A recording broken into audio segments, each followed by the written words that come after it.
দেশের সড়ক যোগাযোগের বহুল আলোচিত প্রকল্প বাস র্যাপিড ট্রানজিট বা বিআরটি লেনে গাজীপুরের শিববাড়ি থেকে বিমানবন্দর পর্যন্ত কাঙ্ক্ষিত সেবা পাচ্ছেন না যাত্রীরা। দ্রুত যাবার আশায় বেশি ভাড়া দিয়েও দেরি তো হচ্ছেই, নানা ধরনের বিড়ম্বনা আর ভোগান্তি নিয়েই এই পথে চলাচল করছেন তারা। গাজীপুর থেকে মাত্র ৩০ কিলোমিটার ও দূরত্বের ঢাকা পৌঁছতে কখনো কখনো ৪ থেকে ৫ ঘন্টাও লেগে যায়। সড়ক সংশ্লিষ্টরা বলছেন, প্রকল্পের কাজ শেষ না হওয়া পর্যন্ত এবং আরও বাস না বাড়ানো পর্যন্ত কিছু সমস্যা থেকে যাবে। ইকবাল সরকারের পাঠানো তথ্য ছবিতে প্রতিবেদন।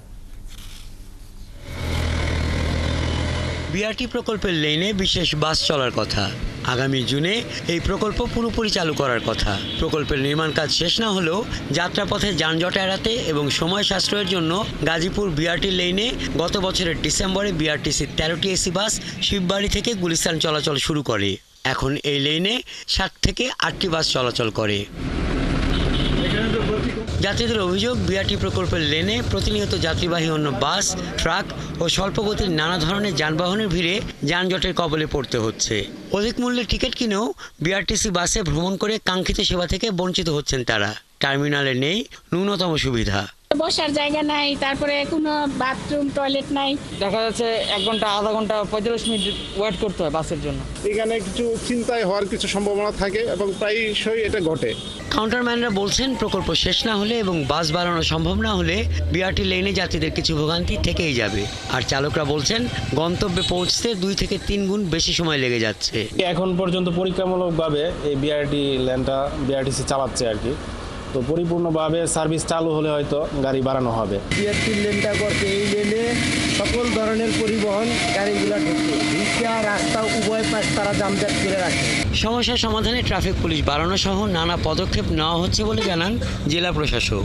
মন্ত্রণালয়ের সাথেও কথা বলা হয়েছে, মন্ত্রণালয় সব ধরনের স্টেক হোল্ডারের সাথে বারবার বসেছে। এটা আমার মনে হয় যে খুব দ্রুত এই সমস্যার সমাধান হবে। গত 15 ডিসেম্বর গাজীপুর জেলা শহরের শিববাড়ি বিআরটি অফিসে এই সার্ভিসের উদ্বোধন হয়। প্রাথমিকভাবে বিআরটিসি এসি বাস গাজীপুরের বিআরটি লেনে বিমানবন্দর পর্যন্ত 20.5 কিলোমিটার এবং বিমানবন্দর থেকে গুলিস্তান পর্যন্ত 22 কিলোমিটার, মোট 42.5 কিলোমিটার পথ চলাচল করছে। শিববাড়ি থেকে বিমানবন্দর পর্যন্ত ভাড়া 70 টাকা এবং শিববাড়ি থেকে গুলিস্তান পর্যন্ত ভাড়া 140 টাকা নির্ধারণ করা হয়েছে। হাসান আহমেদ, 71। দর্শক, গাজীপুরে বিআরটি লেনে অব্যবস্থাপনার খবর জানাতে যুক্ত হচ্ছেন সহকর্মী ইকবাল সরকার। ইকবাল, যাত্রীরা কি তাদের কাঙ্ক্ষিত সেবা পাচ্ছেন? বিআরটি কি বলছে এ বিষয়ে? প্রশাসন থেকে কি কোনো নজরদারি আছে কিনা?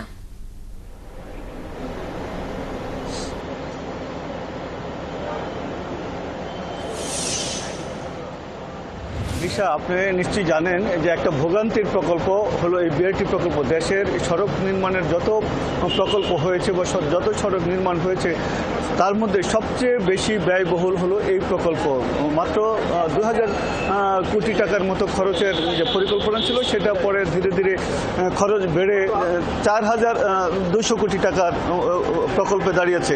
এই প্রকল্প পরীক্ষামূলকভাবে অনেকটা সমাপ্ত হওয়ার পর পরীক্ষামূলকভাবে গত বছরের 15 ডিসেম্বর শুরু করা হয়েছিল 10টি বাস দিয়ে প্রাথমিকভাবে। এখন 10টি বাস কাগজে কলমে আছে। আজকে সকাল 6:45টায় প্রথম বাস ছাড়ার কথা ছিল, কিন্তু এখনও ছাড়ে নাই।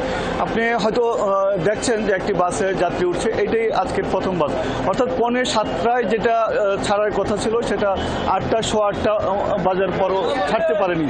ঠিক এরকম দুর্ভোগের চিত্রই রয়েছে পুরো সড়ক জুড়ে। অর্থাৎ বিআরটি প্রকল্পের যে আলাদা লেন নির্ধারিত আছে সেই লেন এখন পর্যন্ত কিন্তু পরিষ্কার হয়নি। অর্থাৎ অন্যান্য যানবাহন, বিশেষ করে হালকা যানবাহন, সেগুলো এই বিআরটি প্রকল্পের মধ্য দিয়ে চলাচল করছে। সেই কারণেই যে গতিতে যাওয়ার কথা সেই গতি আসলে বিআরটি যে প্রকল্পের মধ্যে যে বিআরটিসি বাসগুলি চলছে সেই বাসগুলি দিতে পারছে না। অর্থাৎ যেখানে বলা হচ্ছিল যে 1 ঘন্টা থেকে 1.25 ঘন্টার মধ্যে গুলিস্তান পৌঁছতে পারবে, সেটা এখন 3 থেকে 4 ঘন্টাও লেগে যাচ্ছে।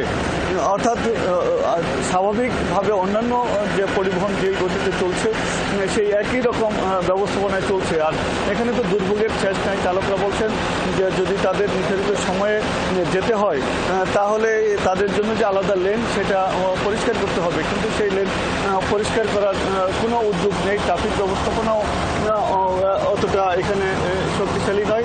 আবার বলছেন তারা যে যদি কিনা বিআরটি প্রকল্প শুধু খুলে দেওয়া হয় এই 8-10টি বাসের জন্য পুরো সময়টা যদি থাকে তাহলে অন্যরাও ভোগান্তিতে পড়বেন। অর্থাৎ বিআরটি প্রকল্প একদিকে যেমন মানুষের ভোগান্তি শুরু থেকেই করেছিল, এখন পর্যন্ত সেই ভোগান্তি টিকে আছে। এই ভোগান্তি আদৌ শেষ হবে কিনা বিআরটি প্রকল্প সমাপ্ত হওয়ার পরও সেটাও অনিশ্চয়তা রয়েছেন লোকজন, কারণ বিআরটি প্রকল্পের কারণে বিভিন্ন জায়গায় যে বাসের লেন সেটা একেবারে ছোট হয়ে গেছে, অর্থাৎ এক লেনে বাস চলাচল করতে পারে। তো এই অবস্থায় যে এই বিআরটি প্রকল্প খুব বেশি সুফল মানুষের জন্য বয়ে আনতে পারবে এমনটা কেউ মনে করছেন না, হয়তো কিছুটা সুফল বয়ে আনবে। এই সকাল থেকে এই মাত্র একটি বাস ছেড়ে গেল, আর কোনো বাস ছাড়েনি। অর্থাৎ সারাদিনে আসার পথে এবং যাওয়ার পথের জন্য যে কাগজে কলমে 10টি বাস আছে সেটা হয়তো কোনোদিন 7টা চলে, কোনোদিন 8টা চলে।